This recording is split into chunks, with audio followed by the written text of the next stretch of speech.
Hello, best friends, and welcome to the part two of recreating the Raycast Hero section. This is their landing page. This is the Hero section of their landing page.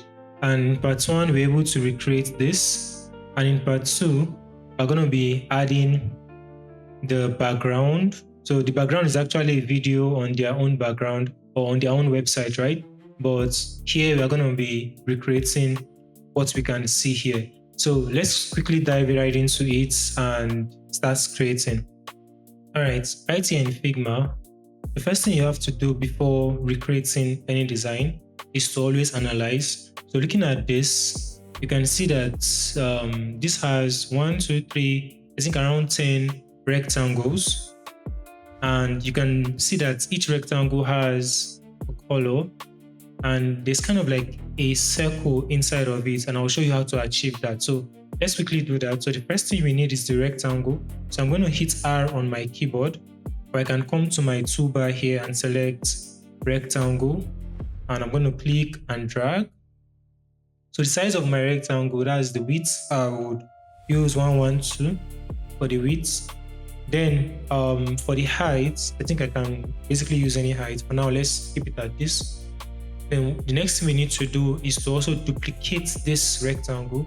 So I'll duplicate this, Ctrl D, so I have two rectangles. Now, here's what I want to do. I'm going to max this first rectangle right inside the second rectangle. That's the first thing that I need to do. So I can select these two this way, kind of like make sure they are aligned to the center. So I have them overlaying each other. So I'm either going to, by selecting both of them, right? You can come to your design panel here and select the max tool. So use as max it here. So you can select that there, or you can right click and you can see we have use as max here, and the shortcut is Ctrl Alternate M.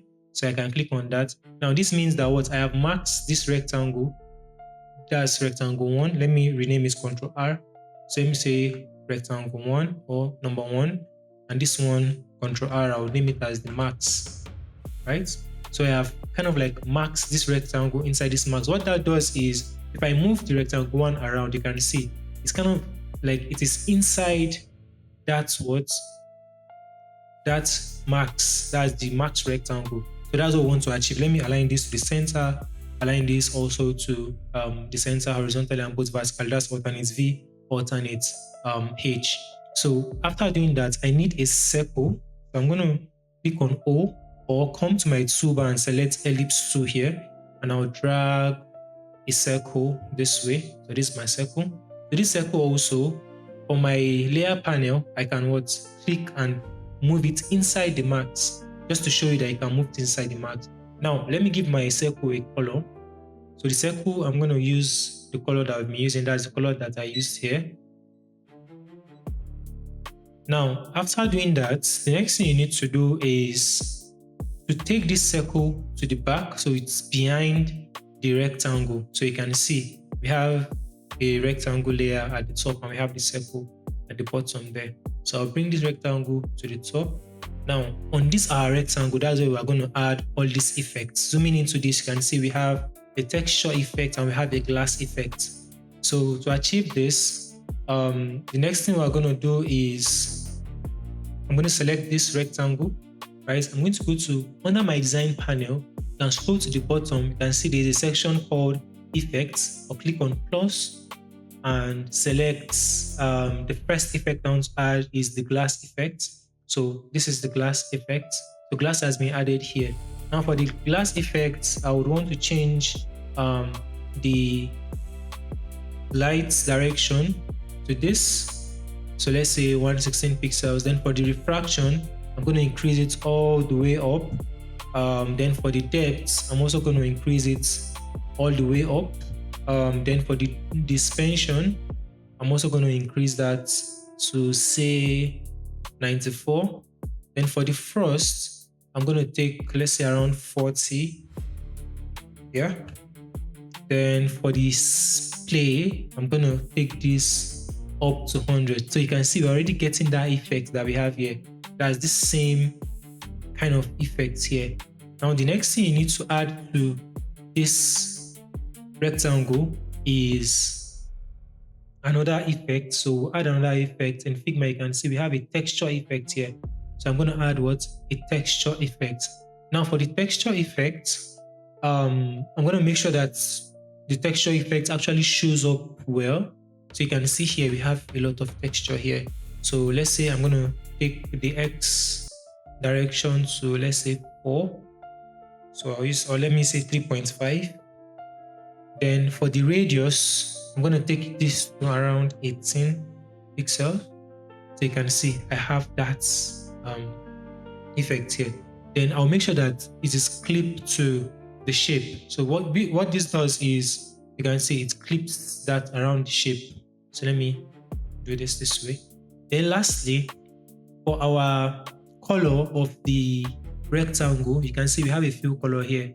And I'm going to make this fill color black, right? Then I'm going to reduce the opacity to 1. That's transparency. I'll reduce it to 1. So you can see now we have that effect here, which is very, very similar to this. Yeah. So we have that effect there.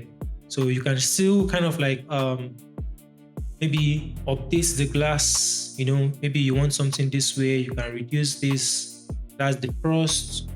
You can also update display if you want to basically suit your own need. So I think that's how to achieve something like this. Now the next thing to do is, you can see that to create this, each rectangle has a drop shadow. So this is a drop shadow. You can see it has a drop shadow. So drop shadow is here. So let's add our own drop shadow here. So I'll select the whole max. That's the whole of this, not the rectangle this time. I'll select the whole max and click on add effects. Then I'm going to add the drop shadow effect here. So selecting this, I'm going to set it to, let's say, 17 here. So I want it to be moved to this area a little bit. Then for this, I'll set it to 100.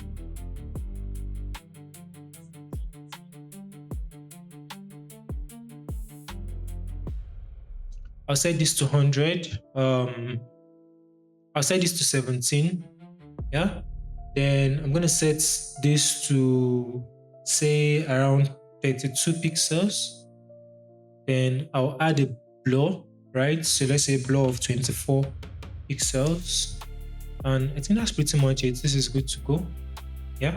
So I can now duplicate this, Ctrl D. I have one here, right? So let's say I take this to the top, this one to the top. I can bring it. You can see I have that effect here.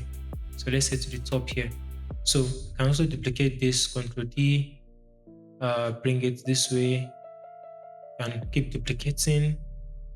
So yeah, down to the number that I want. So let's leave it at this number here.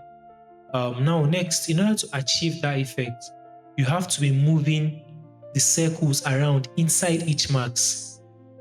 So for each of these marks, I'm going to move the circle around just to achieve something like this. So let's say I have 1, 2, 3, 4, 5, 6, 7, 8. So for the middle one, I'll leave it at that. Now for the next one here, I will select this here, go inside my marks and select the ellipse. Then I can move the ellipse a little bit this way, or I can move it, let's say I move it this way. Yeah, to get that effect here. Then I'll select this one too. Select the ellipse and move it this way. Yeah. Then select the next one, which is this. Then I'm gonna select the ellipse and move it this way. So just to get that effect here, you can see something like this here. Then for the last one here, I'll select this and move the ellipse. You can see I can move the ellipse this way, or let's say I even move it out this way. So we get something like this. So you can see that's how to achieve this. Then I think we need 10. So let me duplicate 2 more. Ctrl D, I have this. Ctrl D, I have that. So this is for the middle one. Then for this one, I'm also going to go inside the ellipse and maybe I can increase the size of the ellipse a little bit. I can select this one, select this, also increase this a little bit. Then select this, probably increase or reduce this a little bit, just to reduce it, and maybe drag it, just drag it, right? Yeah. So you can select this one, select the ellipse, and let's say drag this way. Yeah. So you can try to adjust the ellipse the way you want to get something like this. But the last thing you need to do is to make sure that each layer are overlaying each other. So what I will do is I will select all of them and hit Shift A, right? So wrap it inside auto layers container. Then I can reduce the gap. So let's say the gap, set the gap to like 12 pixels. Let's say minus 12, I mean. So minus 12 pixels. Then what I'm going to do is I'll change this direction here, this direction to first stop. So yeah, so I have something like that. So you can see I have this.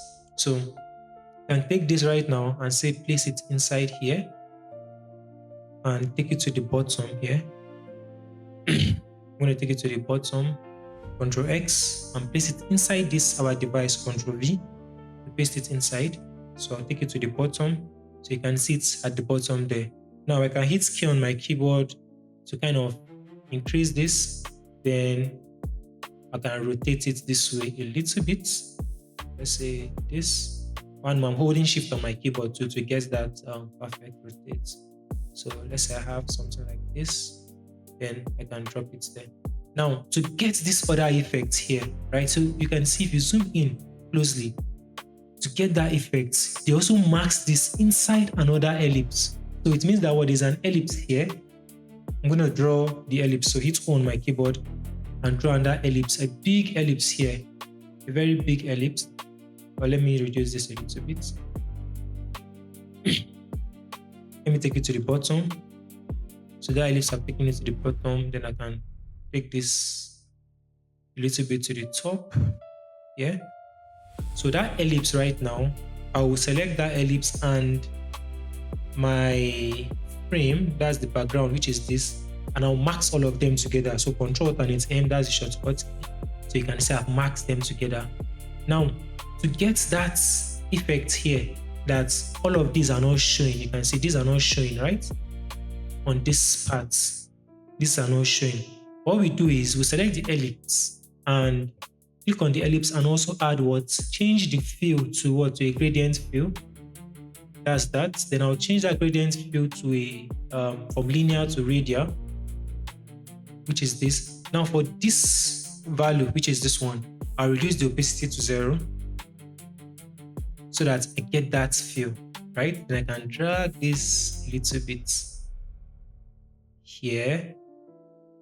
Then let's say I can take this down to the, let me leave it here. Let me leave it here. Okay. Then let me zoom out a little bit. So I can select this, hit K, and try to increase this guy this way. So that's too big. It's too big. So let me reduce it a little bit.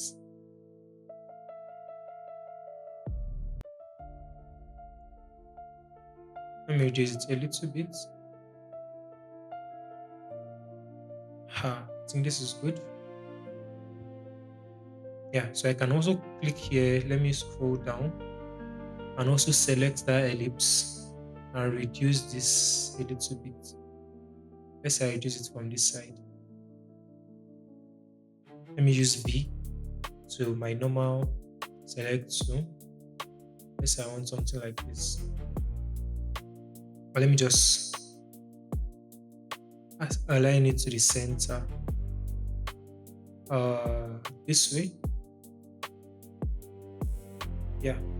So you can basically play around with it, right, to get that perfect one. It takes a lot of time sometimes to make sure that it is perfect, but I think this is a good start. You just have to mess around with your That's the ellipse here. So I think I can, let me take this a little bit up so you can see that effect here. And this, I can bring this, let's say, to this side here. I don't know why it's laggy for some weird reason. I think the effects make it to be a little bit laggy.